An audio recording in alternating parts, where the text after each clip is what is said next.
it works, I think. Okay, so my name is, this is Slava Petrova-Antonova. I'm professor at Faculty of Mathematics and Informatics at Sofia University. So my background is in software engineering, but I will continue with the geospatial stuff, even not understanding coordinate systems. But yeah, this is part. This work is part of our digital twin project for Sofia municipality in Bulgaria. So I'm also a research lead at Big Data and Artificial Intelligence Institute, which we found within Sofia University. And I'm leading where we have this digital twin. So this presentation is about so-called GATE coding. GATE is the name of our institute, and what we want to achieve is to automate some geospatial tasks that we perform frequently. So we start with 15 minutes of the concept. Everyone know about this concept. Our previous study is focused on development of walkability index. Actually, the paper is just published. Beniamino is co-author of this paper. So we analyze accessibility, diversity, and density in Sofia. But what we found that most of the studies don't consider the slope of the pedestrian or the street network, and most of the existing tools use somehow static data, so we cannot, for example, put in our data in the tool. The study area is one district in Sofia called District Wozenets. Here you can see different points of interest that we've collected. So the idea is to estimate the accessibility from the residential buildings to different points of interest in the city. Here you can see how the slope map looks like, and here you can see actually the slope values in the network segment. So more than 30% of the path segments have a slope between 1.5 and 13.3. And we've collected for the whole city more than 27,000 points of interest, and we classified them in 8 groups, like health, public transport, business, sports, etc. Then we have 50 subgroups within these subgroups, and we provide some weights of each group and each subgroup to calculate accessibility index.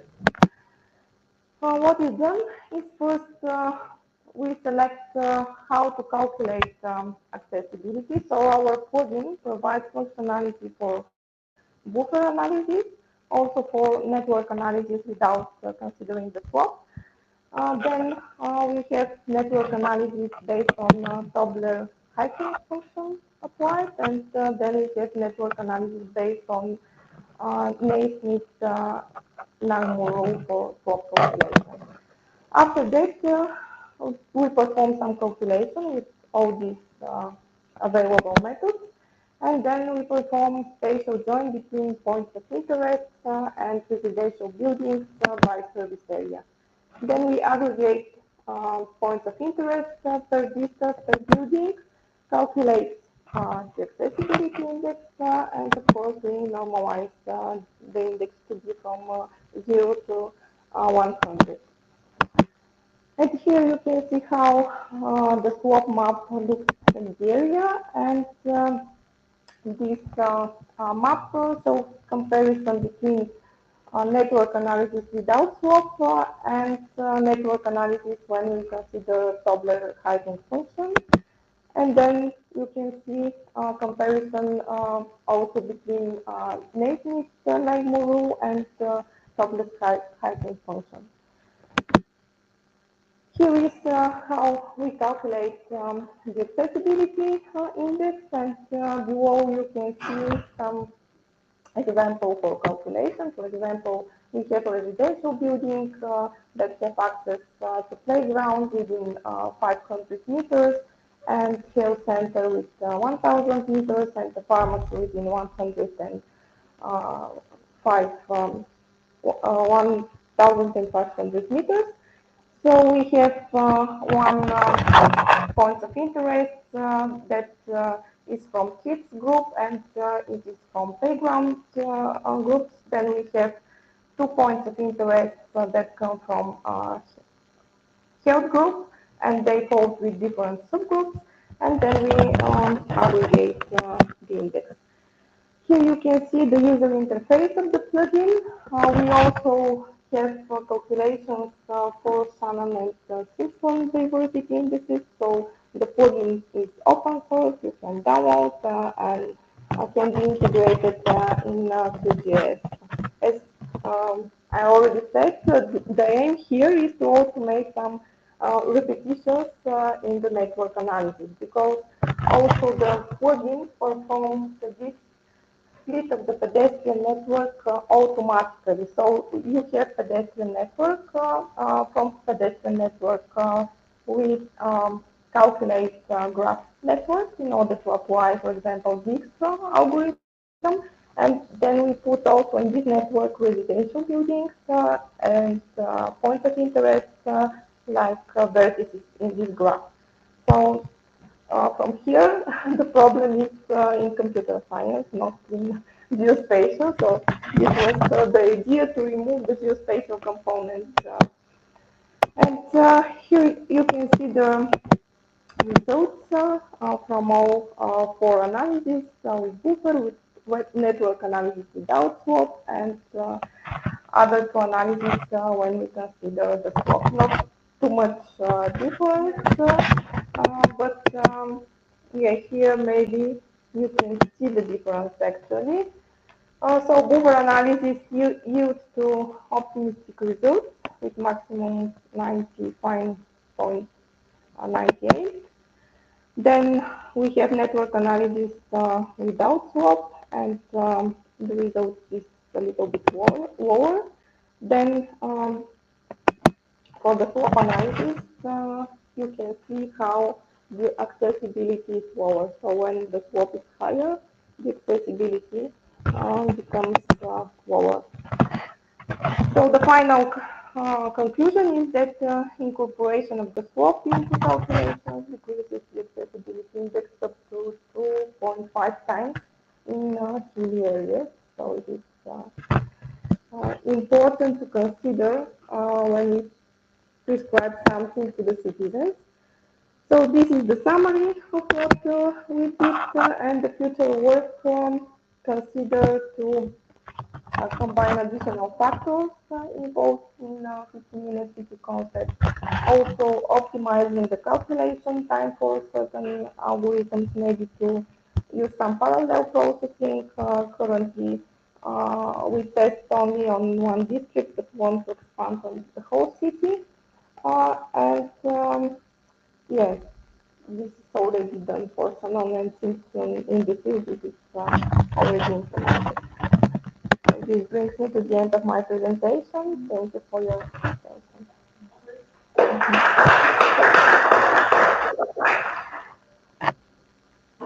Any questions? I have a question on the weight. You had like a complex graph of weight. Yes. I'm not sure how was that impacting your calculation. Yeah. Yes, Yeah. yes, because when we calculate the index, maybe to show the formula. Yeah. What from there impacted your calculation? Yes, And how? we have group weight here and subgroup weight. When you calculate, I take the weights from the circle, and depending on the points of interest that are available around the residential buildings, this could be, for example, kindergartens, schools, shops, etc. And depending on the diversity of the points of interest and the number of points of interest, we put these weights and calculate single value. Can you show that?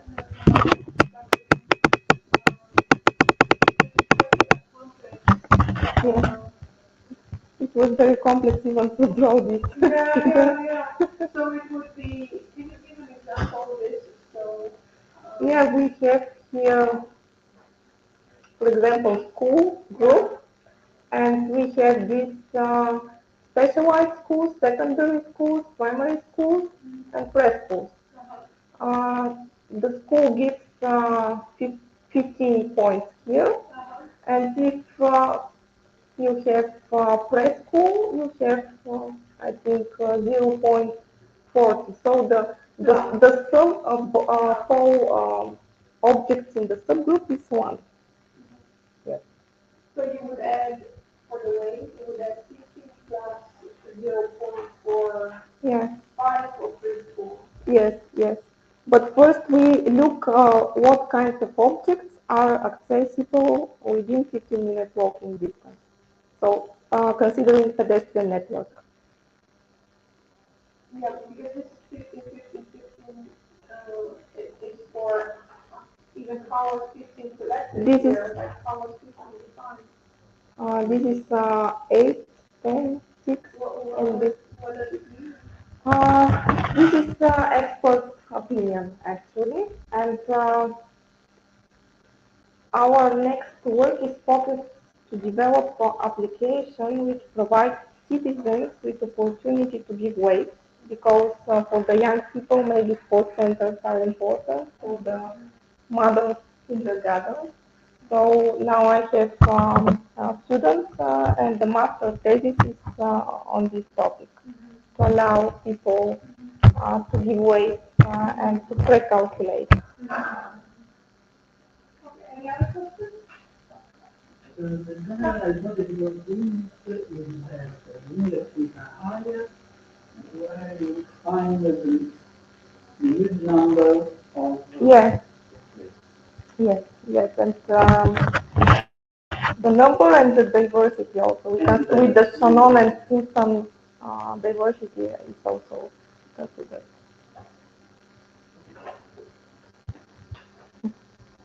If there are no other questions, we can move to the next presentation.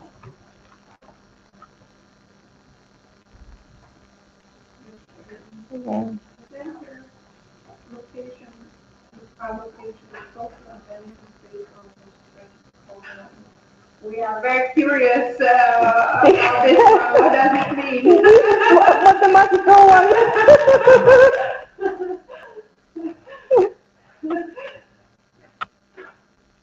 Because there, oh, not this one. That's not this one.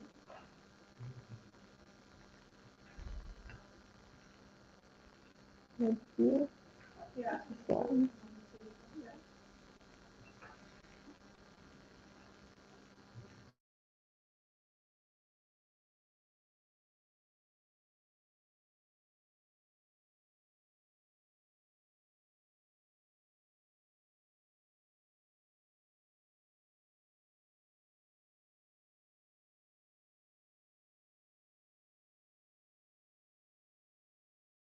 we will succeed to solve the problem. So this is the idea. And, yeah.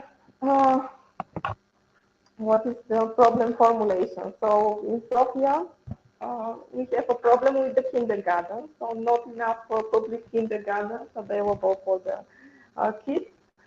And in our previous work study, what is the coverage of kindergartens towards residential buildings in 15 minutes walking distance? So the idea is to find the gaps which residential buildings are not served by kindergarten.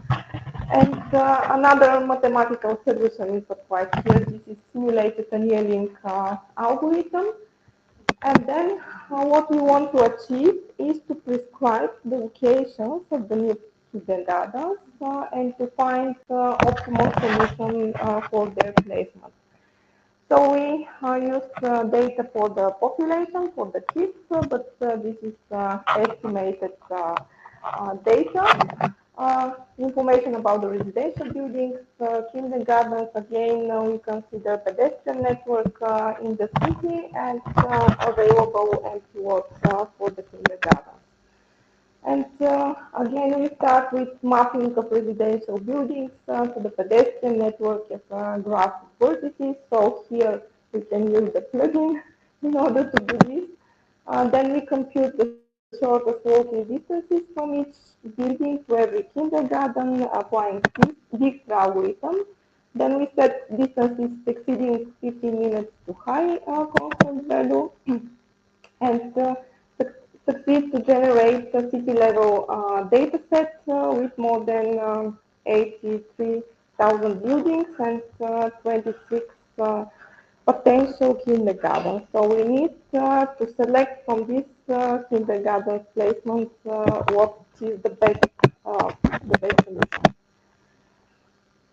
We extract some data from this big data set. So we use one data set at neighborhood level and another data set which is at street level. And here you can see how the graph network looks like at neighborhood level. So here you see the pedestrian network and also we connect buildings and kindergartens to the network. And the same happens also at street level. And here mathematics comes, so we apply constraint programming. Actually, constraint programming can be used for solving some scheduling problems, for example, nurse scheduling, operating room scheduling, for resource allocation, for example, tool allocation in manufacturing systems, combinatorial optimization, solving traveling salesman problem, planning and decision making, and of course it can be integrated within other approaches, for example, rainfall modeling. And here the problem, what we want to achieve is defined. So we want to select optimal locations for the kindergartens in urban settings. And the objective is to minimize the number of kindergartens and to reduce the walking distance for the children. So we define two medium formulation problems, one for minimization of the number of the kindergartens and one for minimization of the differences. I will not go through the formulas. There are a lot of formulas in the paper actually. And we apply also constraint programming for feasibility of a given kindergarten count using two decision variables. One variable is actually array that tracks the selected kindergartens, and another array assigns buildings to the indices of these selected kindergartens. And then we define two constraints here. One is related to the total number of children assigned to kindergarten. G must not exceed its capacity. So we need to deal also with the capacities of the kindergarten. And the second constraint is related to that each selected kindergarten is unique. There is no duplicate enforcing and ordering among the selected kindergartens. And we apply also clustering-based approach before to execute the algorithm. We cluster the residential buildings and we test two clustering methods. Scared clustering is selected for the current study.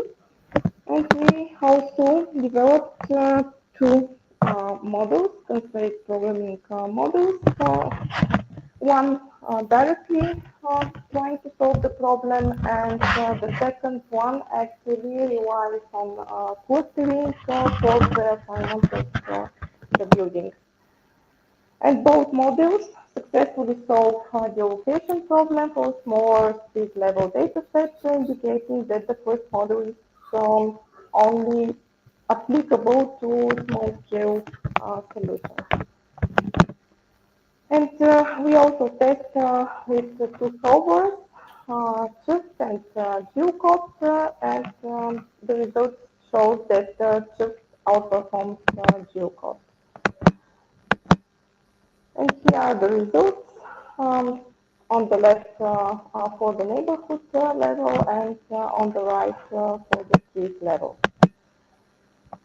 And the future work is to incorporate additional constraints such as land use regulations and budgetary limitations to adapt to dynamic scenarios and to combine constraint programming with machine learning or other based approaches. And again, this brings me to the end of the presentation.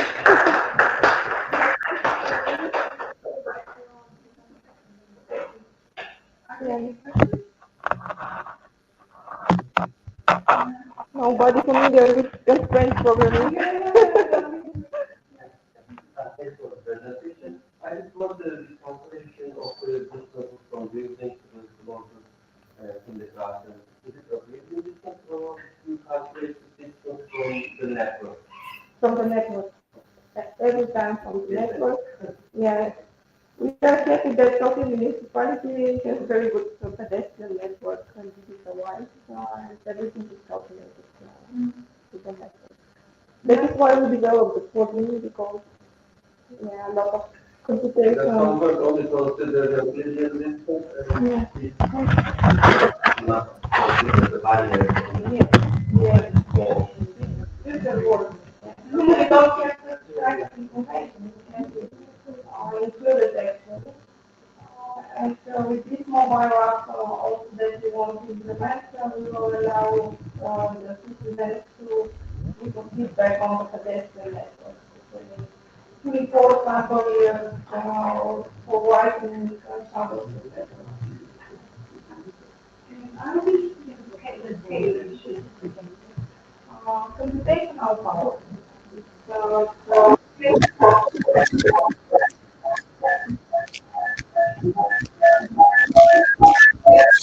Now we are working on creating over the whole city, but because of the computational resources needed, we should develop the parallel execution of the algorithm. And, yeah. Yes.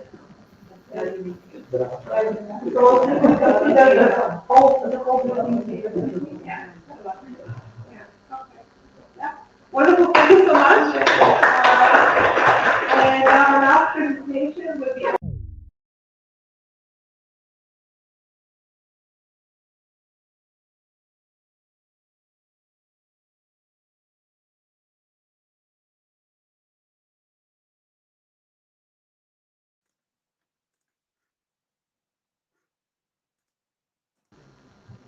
Hi, Daniela. Could you hear us?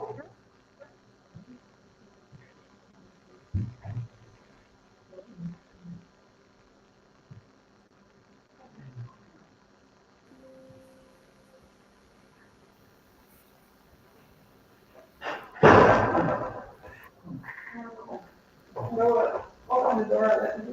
Thank you. Could you try to speak? Daniela? Yes, she's talking with you. Okay. Hello, maybe. Good Are you morning. share screen? Can you share your screen, Shito? Maybe they can turn off the microphones. People that are not speaking should turn off the microphones. We hear a lot of people. Okay.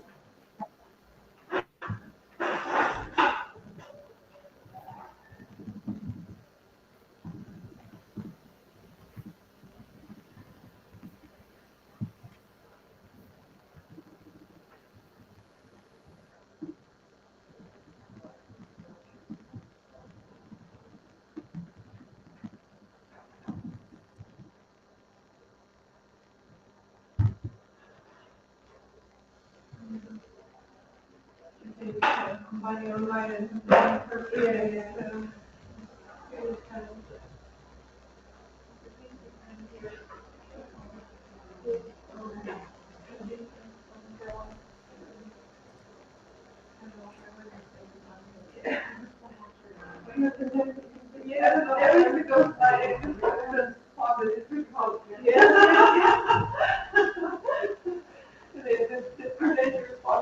lot of fun.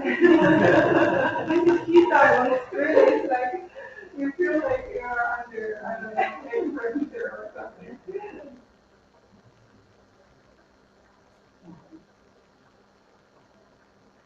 Okay, we see your screen. Can you try to speak? Okay, I will start. Okay. Good morning. I am Daniela Minna. I am a research fellow at the University of Study of Campania, Luigi Vanvitelli, and today I will explain this presentation with my colleague Zumurruda Redouane, that is a PhD student at the same university. This contribution was made by me, by Zumuruda, and by the professor Claudia De Biase and the PhD student Antonetta Napolitano. So today we will explain also this contribution that analyze the issue of unplanned urbanization and illegal settlement in Italy.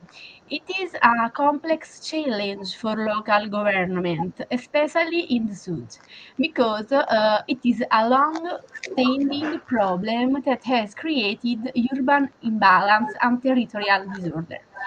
Entire neighborhoods are being built illegally, often without basic infrastructure. Excuse me, can you click on sharing the slide so we can have the slide presented? So if you see down below, there is this Slideshow option. yeah. Could you start the slideshow? Sumu, can you start the If you presentation go to at the slideshow, if you beginning? go to can you hear?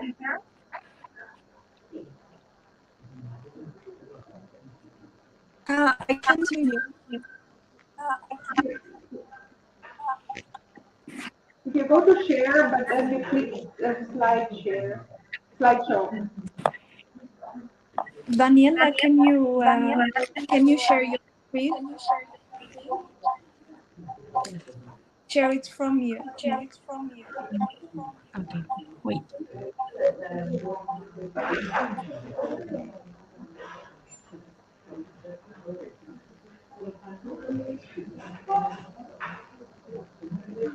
We mean instead of seeing all the pages on the left, you can the slideshow so we see only the main page.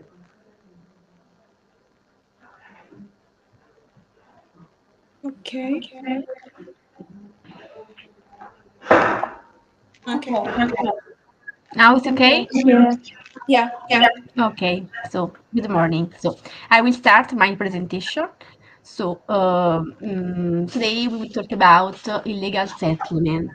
Illegal settlement that are in Italy. So illegal settlement is a complex challenge for the local government, especially in the South, because it is a long-standing problem that has created urban imbalance and territorial disorder, because entire neighborhoods have been built illegally, often without basic infrastructure. Beside the issue of illegality, there are other problems, such as poor urban service, lack of protection for the landscape and historical heritage. During this presentation, we will discuss about a case study, that is the Campo Sorbo neighborhood, that is a neighborhood in Santa Maria Capo Vetere, in the province of Caserta, in the south of Italy. This neighborhood was built illegally in the 1918 and has suffered from marginalization because it missed the basic services. The local government now is starting a project to redevelop the area and provide to the essential infrastructure. According to the United Nations, in 1950, only 30% of people in the world live in cities. But in 2018, that number rose to 55%, and it is expected to rise to 68% by the 2050. This show that more and more people are moving to the city every year. However, it's not the same in all regions. In fact, North America, Oceania, Latin America, and Europe are already highly urbanized. But in Africa and in Asia, urbanization is lower. In fact, Africa is still the last urbanized region in the world. In many places, especially in the eastern and in the southern of Europe, city grow often happen without proper planning. This means that many homes and buildings are built without permits, and these are called illegal or informal settlement. But what is the difference between illegal and informal settlement? Informal settlements are located on public land, often without formal ownership, while illegal settlements are built on private land, sometimes purchased without legal permission. In Italy, like in the other countries of Europe, we have three approach to solve this problem. The first is the repressive approach, so the buildings are destroyed if they break the rules. The mitigative approach, so the government take over the building and includes them in the new city plan. And the last is the comprehensive approach, so people can pay a fine and get an official building to keep the house. But now I will explain the situation of illegal settlement in Italy, so in my country.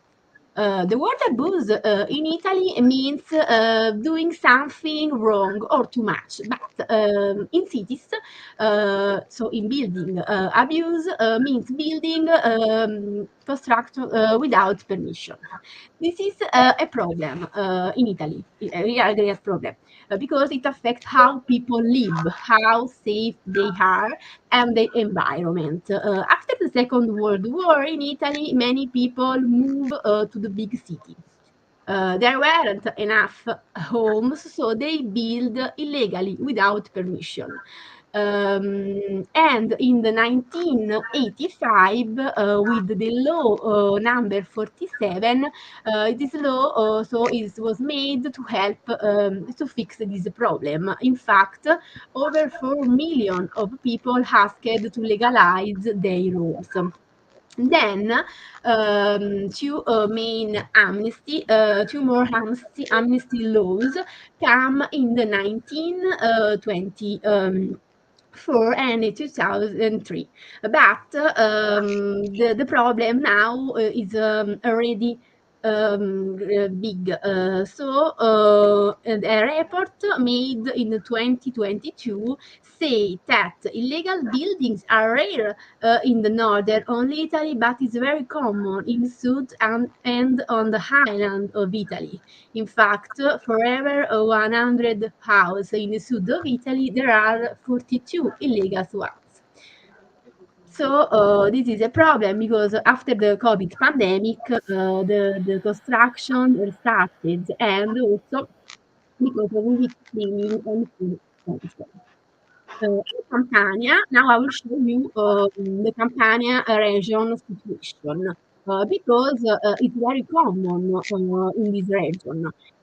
In the 2003, so Campania tried to stop the new amnesty, but the court canceled it, so made a region law. The law number 16. That had the article number 23, fix and plan illegal area. Illegal area and Campania region is the most affected region by illegal building, and this law says that cities must find building built before 1993, and this can be legalized using national law.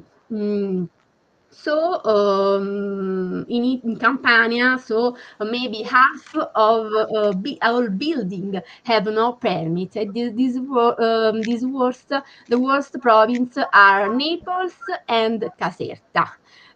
In fact, a 2022 report by Legambiente said that from 2004 to 2022, 887 demolition orders were made in Caserta, but only 116 were done. And this shows how hard it is to stop illegal building in Campania. Our case study is Campo Sorbo, the neighborhood located in Santa Maria Capua Vetere, and we studied the illegal building in this area using planning maps from the province of Caserta. These maps show how important the problem is in that territory. In Sorry? Mm? Mm,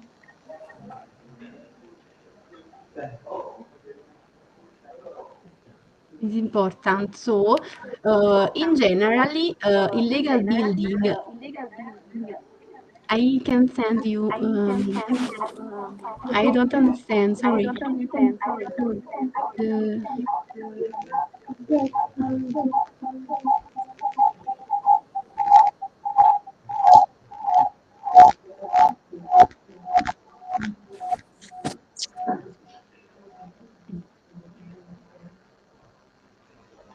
um, in general, illegal building in Santa Caterina Capua Vetere is common but not organized. Most of the legal work includes small changes like adding room, building porches, or changing how the house is used. When we look at the three amnesty law, we can see illegal building has resulted over time. 1,167 were made under the first law, 420 under the second, and 132 the third. This show a clear drop in the illegal activity. Now I will talk about the historical evolution of this illegal building in Santa Maria Capua Vetere. As we can see at the National Cartographic, in the 1954, this map showed that Campo Sorbo does not exist. The land was probably still farmland or empty. In the 1974, we see the first sign of change, so some infrastructure start to appear, and in the 1981, the first buildings are visible. So the people start to living there. Something interesting is on 1983, so where this city plane called this area C4, which means that it was planning neighborhood. After this, so the city made a final map to show that this area changed, and this was included in the 2023 of the urban plane of Santa Maria Capua Vetere. In that plane, Campo Sorbo, the neighborhood, is called an urban renewal area, which means it needs improvement and better planning.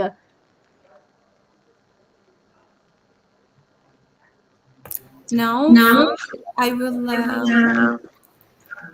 complete this part Okay, so I will share my screen.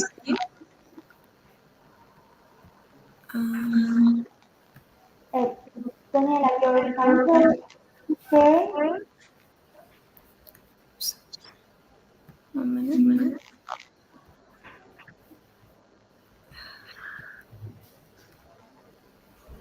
Can you see it now? Yes, but you're connected twice. Hello?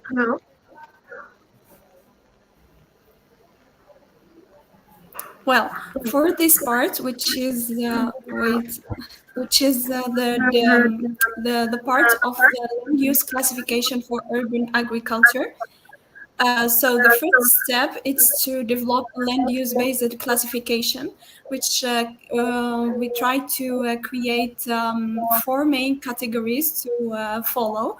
The first one is the first category is active agricultural land, which is for which is the high potential targeted places. After that, the abundant and the degrade agricultural land, which is for the uncultivated but we can restore it. And the third one, which is the mixed use land, which they are for urban agriculture interfaces with the coexisting informal use.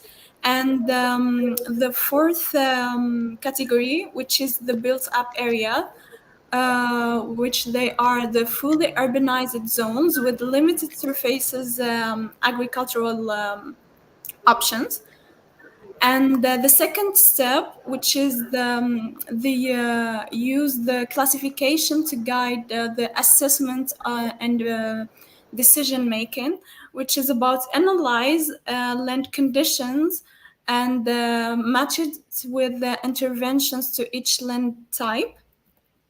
So after that, we try to do the land suitability analysis. So we created like three ranges. The first one, which is with the low potential, with the scale from 0 to 0.4, which is for low potential. The recommendation of the application, it's for vertical farming or like container gardening, etc. And the second one, which is for the medium or the moderate potential, and the scale it's from 0.4 to 0.7, which is for destinated for community garden, rooftop farming, small scale urban agriculture, etc. And for the high potential level, which is between 0.7 to 1, which is for the large scale urban farms, agro parks, greenhouses. And after that, we try to propose a neighborhood, or we can say to redevelop the neighborhood of Campo Sorbo, which based on urban integration, social and cultural regeneration, and for sustainable land use.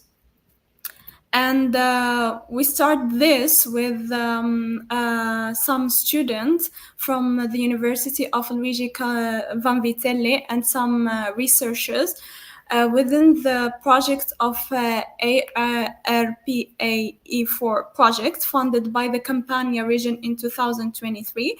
So the first design proposal, which is concentrate about recognizing the mobility and promoting sustainability and fostering community regeneration. So they focus the students here in this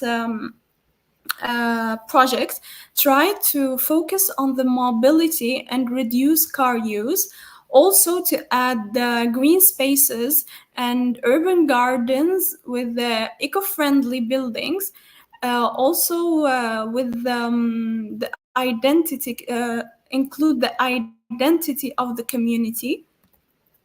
So the conclusion or the aim of this proposal is to create a neighborhood with agricultural elements, such as spaces with gardens, rooftop gardens, also to focus on the renewable energy, also to focus on the sustainable constructions, as we mentioned, like green roofs and ecological isolation. And for the second proposal, which is an urban regeneration proposal, the target of this project is to focus on the abandoned and degraded green areas near the Campo Sorbo, and this to just revive and make the marginal spaces vital again, and also to promote the social connection between the municipalities of Santa Maria Capua Vetere and Santa Maro also. Also to address the community needs through the new public services and sustainable designs. Why? Because in this project, the identity of the community, it's important. So, as a conclusion, so to try to redevelop this neighborhoods, we need to focus on the infrastructure improvement. So physically and also the digital infrastructures, also to try to add the innovation and inclusivity by promoting new ideas, such as the community engagement and integrate their identity. Also to improve the quality life, which is the whole point of the redevelopment. And for the environmental sustainability, we need to integrate more ecological practices and strategies and conservation too. And for the also the economic boost, we try to promote economic growth and opportunities, like jobs for the people and the community. Thank you for your attention.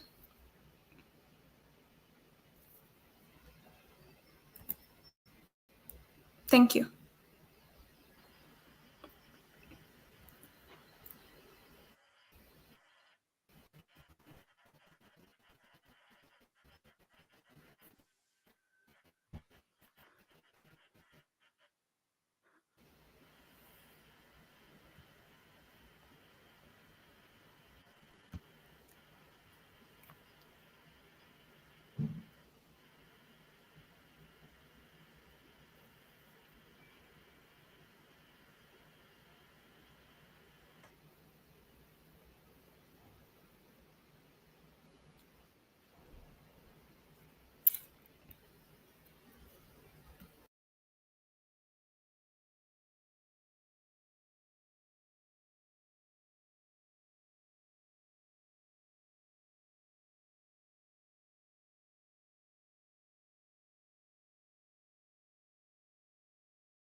Hi guys.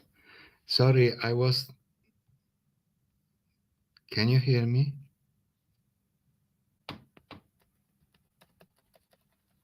Can you hear me?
Like, can you hear me? Is there a microphone problem? Okay. We. Sorry. This is Osvaldo speaking. I had some. I don't feeling good, so return to the hotel. But I can share the session from here. Ah, okay. Sorry, Professor. Okay, the chair has connected online. Okay, thank you. Okay. Welcome. So let me introduce the first speaker. Um, okay. Please go. Sorry for the inconvenience. Rodolfo Villaca. Okay. A body tracking framework for neuromotor rehabilitation with multimedia application support. Please, Rodolfo. Okay, so thank you very much. So my name is Rodolfo. I'm from the Federal University of Espírito Santo, and I will present the paper A Body Tracking Framework for Neuromotor Rehabilitation with Multimedia Application Support. Um, okay, so physical inactivity is linked to public health issues, and engaging activities involving the large muscular groups, such as legs and arms, um, is beneficial for public health um, policies. And in this paper, we use interactive digital games to motivate patients in the engagement of these physical activities. Um, our hypothesis is that multimedia applications play an important roles as rehabilitation tools, um, and natural user interaction using inertial sensors are crucial in this motivation of um, large muscular activities.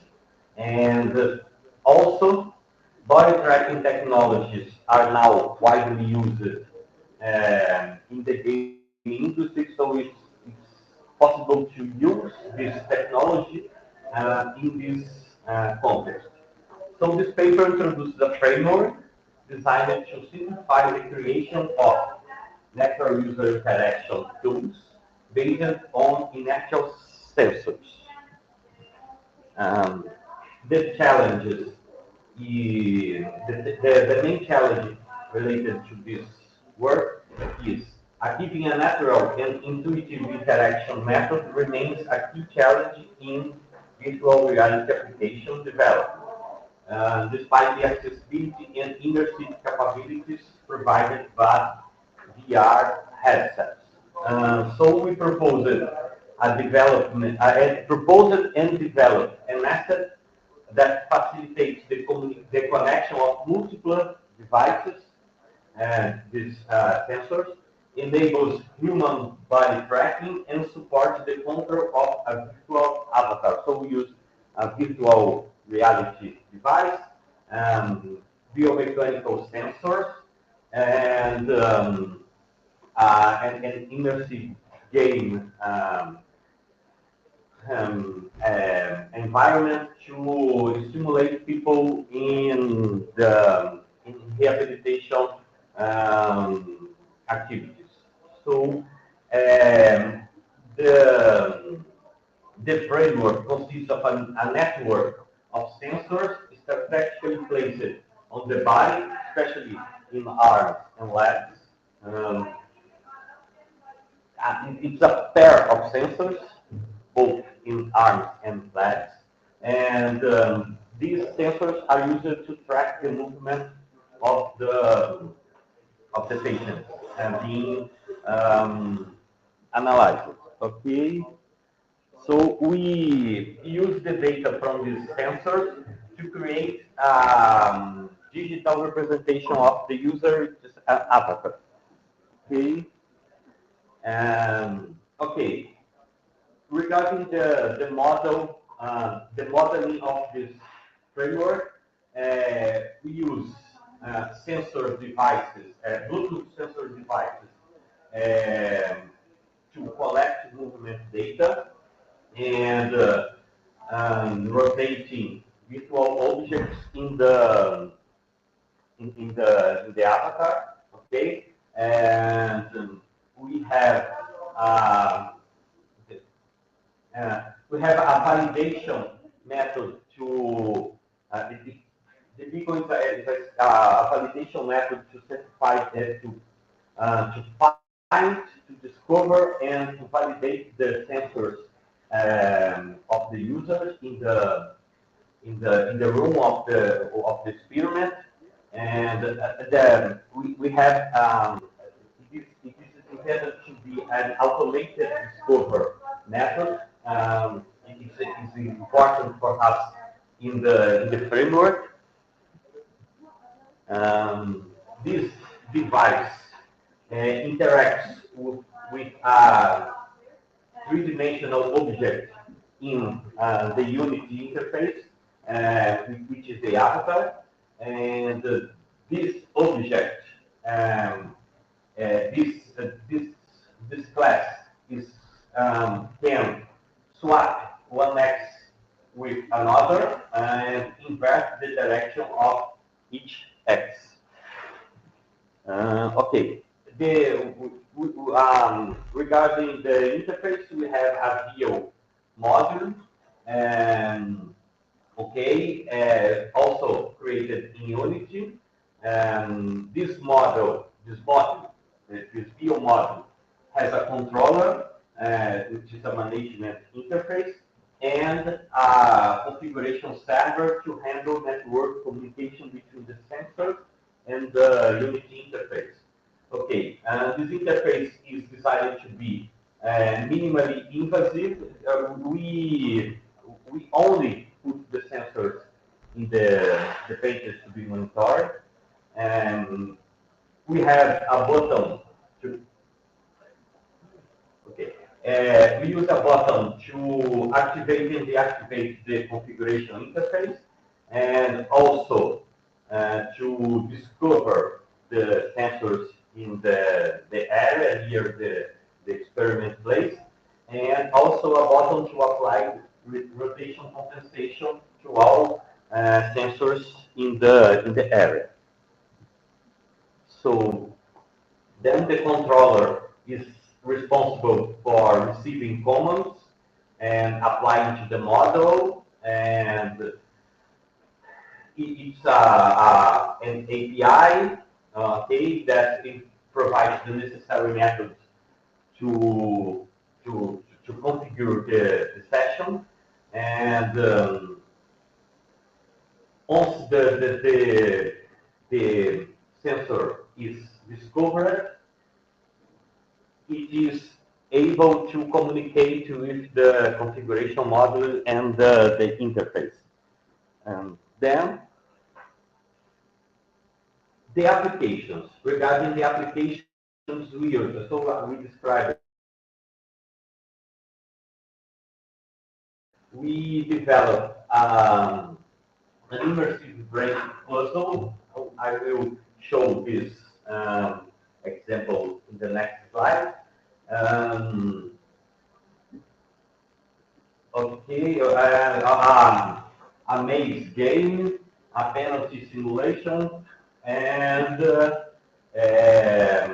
also the framework has a support to record the therapy sections to it as a data set for to be evaluated later. So regarding the immersive brain puzzle, the patient must be able to move a virtual hand here. You can see the virtual hand in the pictures, and by pointing with their arm. So we have the virtual reality device. We have to move the hand to touch the object. The patient is seeing the virtual reality device. So we capture the rotation and the two-dimensional position of the virtual hand. We can do this and this movement. And the other game is a maze game.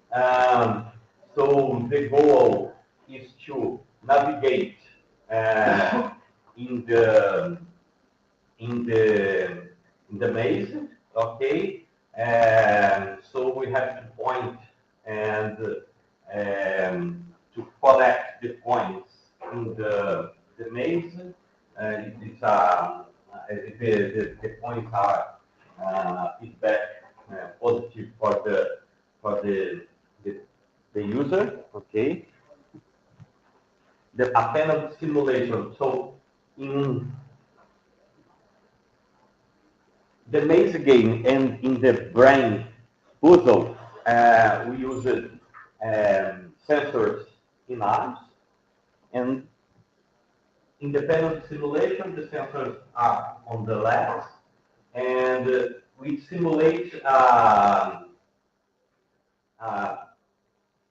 soccer field, a virtual soccer field, where the user face off a goalkeeper, and we capture the direction and the power applied to a virtual ball.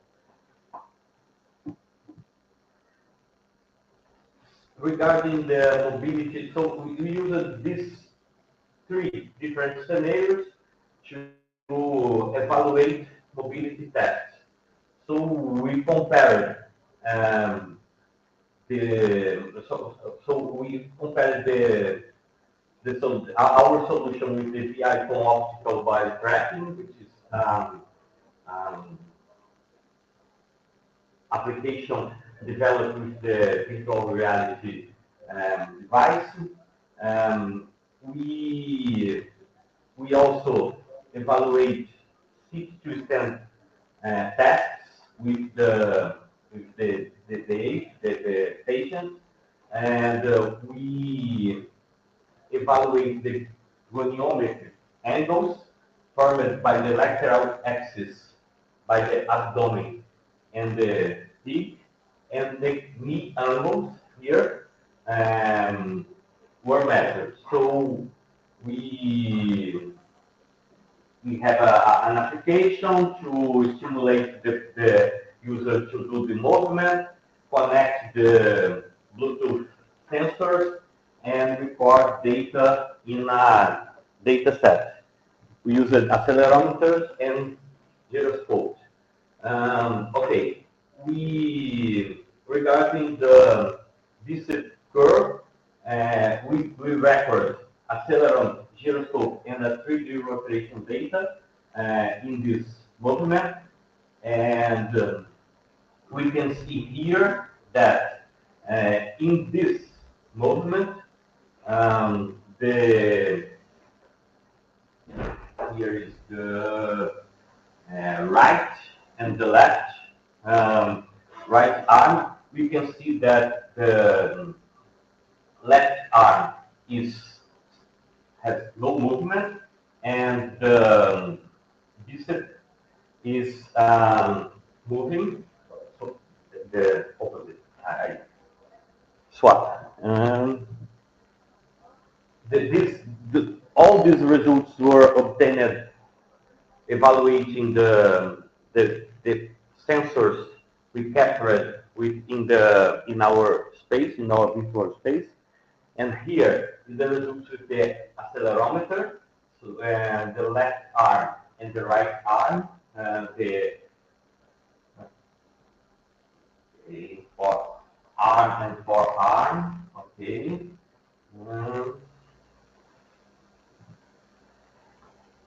Here we simulate a stationary march. Here simulates a walking in a place. Okay, lifting the knee until it aligns with the hip, then return to the initial position. Here we can see that we can capture the movements repeated during time in the right leg and with the left leg of both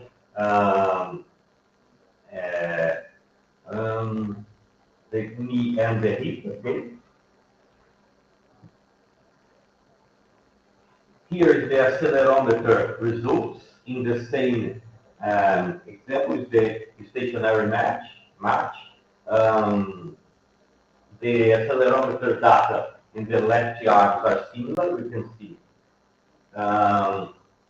Okay, similar as are for the right and left shins. Okay, and we can see the rotation of the devices, and we have only movements in the Y and ZX due to upward and downward when we have no movements side in the side. Okay, so so as a conclusion, virtual reality has proven to be a highly effective tool for encouraging physical exercise and aiding the rehabilitation of patients with neuromotor impairments. Our asset facilitates the connection of multiple devices, enabling human body tracking, supporting the control of a virtual avatar, uses the unit project as the interface. We can see that our solution can be used to create body tracking application to interact seamlessly with both upper and lower limbs. And as a future work, we plan to continue extend and developing this asset. So, okay, we'd like to thank you, Dr. Ligi, CMP, CAPS, PAPS, for the funding. Thank you. Thank you.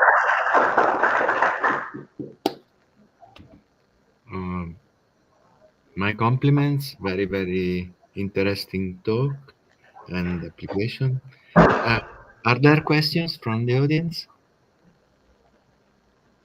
Any question?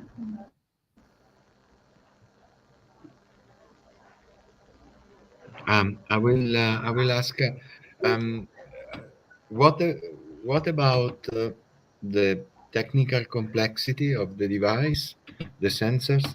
And the cost, it is affordable for generic, Um, for example, medical application and so on. the the sensors were developed in the in the CPQ. There is a partner in Campinas state that developed the sensor, which is the so we did not develop the sensors. We only um, used the sensors and integrated them in the Unity Okay. interface and with the virtual application. So regarding the software technical uh, application, we can, it's that one of the challenges was to um, communicate with the third party hardware and also with the virtual reality device to create the virtual environment, but we cannot evaluate the hardware developed because it was developed by a partner that already had the devices to provide them to us for us. Thank you. Thank you. Thank you. Again, compliments.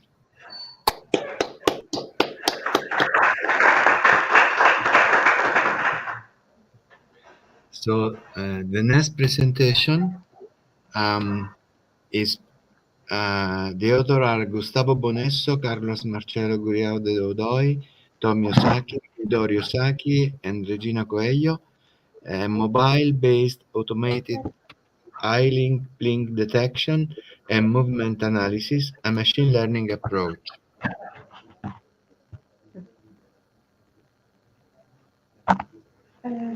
Oh, please. Regina Celia Coelho is the presenter. Yes. Uh, can you hear me? Hello? Can you hear me?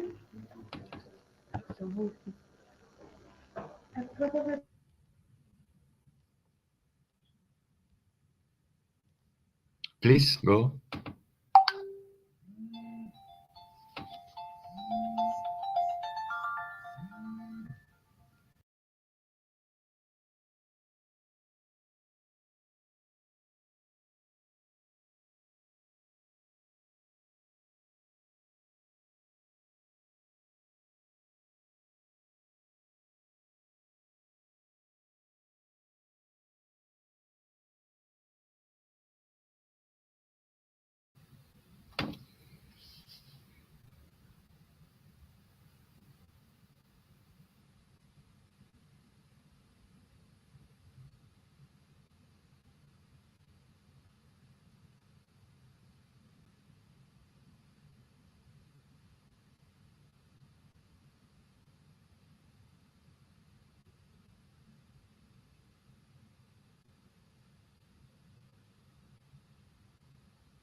I cannot hear, but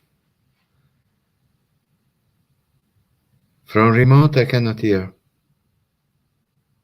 We still have problem with the PC, maybe. Doesn't matter. Can you hear me? I cannot. Doesn't matter.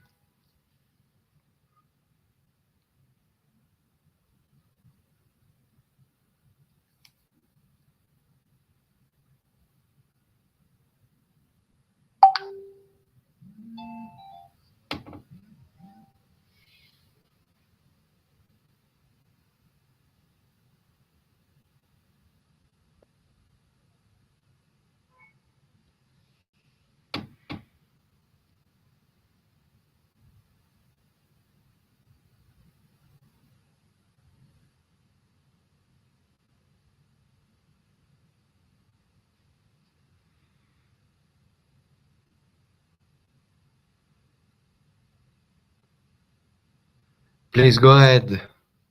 Go ahead without. I cannot hear, but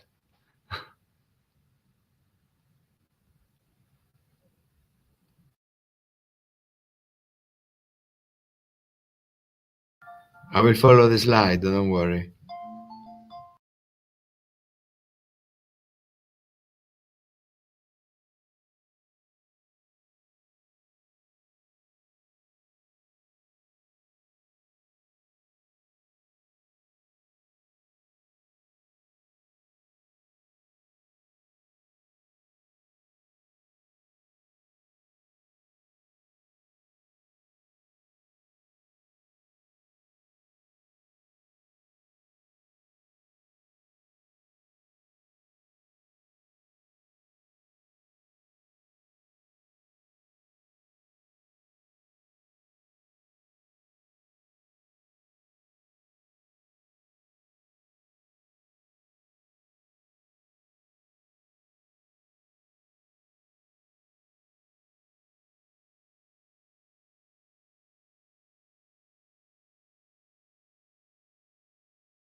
Unfortunately, I cannot hear.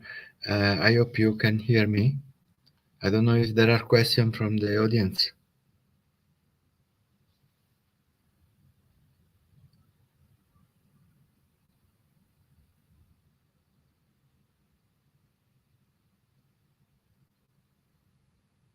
I guess it's leave as is, because I guess it's a limitation of the hardware of the computer. Because before I was able to hear. Don't worry, don't worry.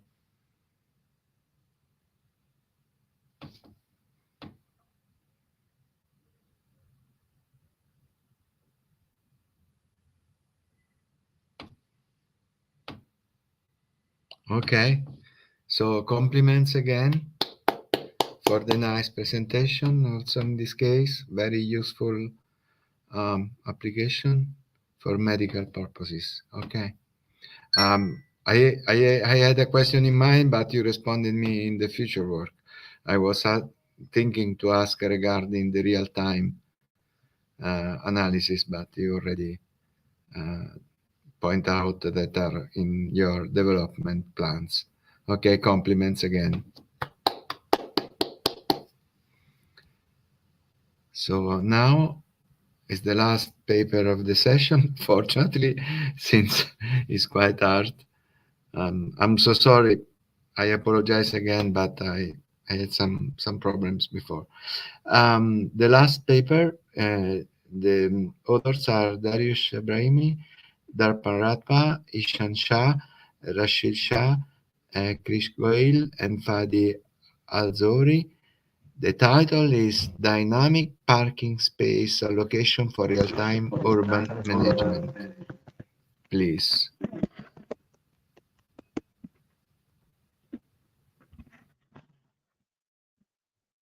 Okay, thank you, Chair, for introducing me. My name is Darish Ibrahimi.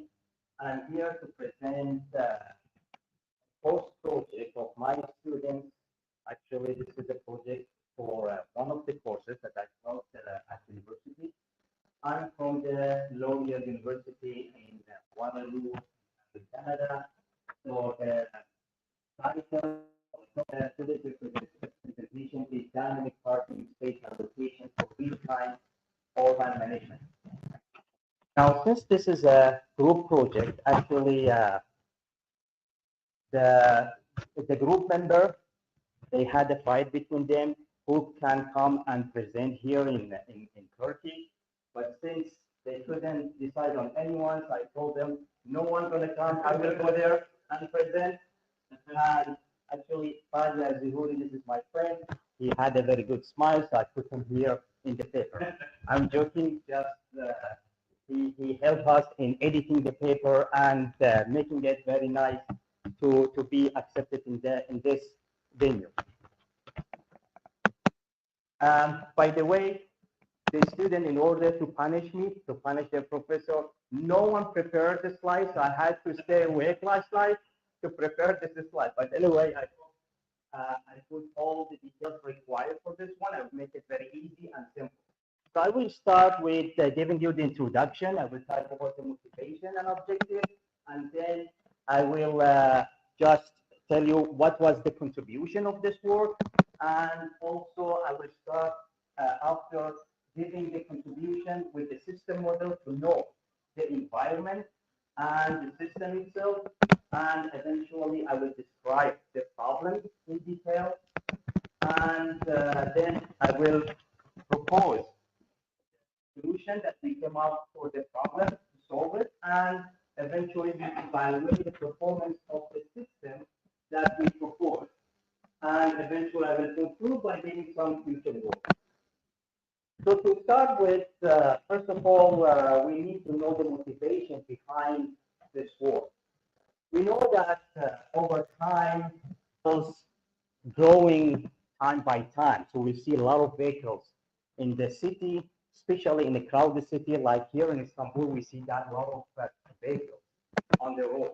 So it will make some challenges. For example, parking challenges. So it's going to be very difficult to find a parking spot if you want to go for any location for any reason. So finding a parking spot will be a big challenge. So hence, usually people they come up with a static solution for this problem of finding the parking spot, but we know that this is a dynamic problem because we have different factors that affect the the solution of finding a perfect spot or a good spot for our vehicle. So this dynamic environment will lead to long search time because we will spend a lot of time in searching for a car.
Okay.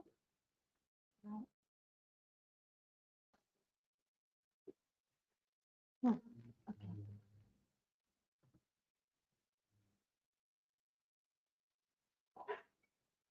Mhm.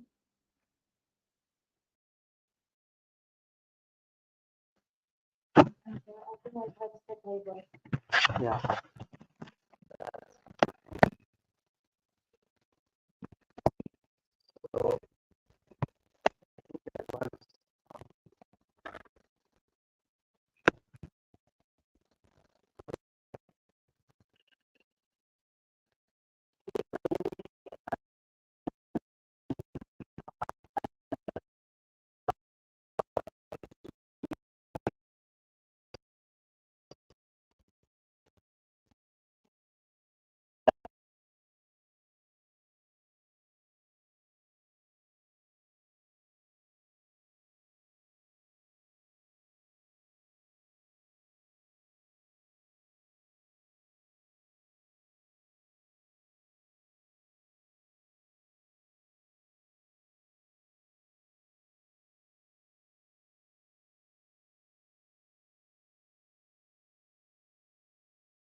Okay, thank you. Thank you so much. Very cool presentation.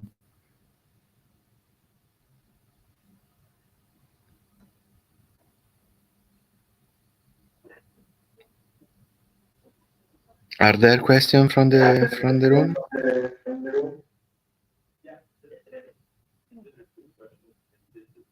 Please. Assuming like it's a bigger place or a crowded place where you might have parking lots that are a few blocks from the destination, do you take into account the time it takes by per person? Well, yes, for sure. We have a range that only we consider those parties that are within the range from the destination. For example, I'm saying, maybe we consider only half a kilometer, 500 meters only, or maybe 400, depends. So we have to give it as an input to the system to calculate for us, and not to give us a parking lot which is very far away. But there is one thing. For sure, the closest parking spot to the destination is a better one. But depends on our objective. If the cost is very important, for example, and all the closest parking are more expensive, so we have to include some of the calculation here in order to check whether how much we are okay along with the distance. So we have to give this to the system, and it can just very easily add it to the system and or to the solution to find the best one, depending on what we are looking for. Do you have the solution on it? I do use solution anywhere. No, we didn't, and as a future work, I mentioned at the end that we want to test it on a real scenario. But we don't have, we just give an input, and the environment we got it from one of the related work, and we tested it as a numerical result. We have to say. So we haven't tested it in a real work, and this is what we are trying to do. Congratulations. Thank you. No more questions? Thank you. Thank you.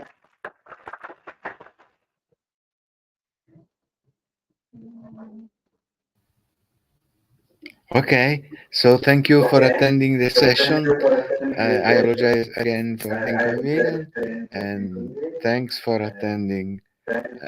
See you later at the welcome party. Bye bye. Bye bye.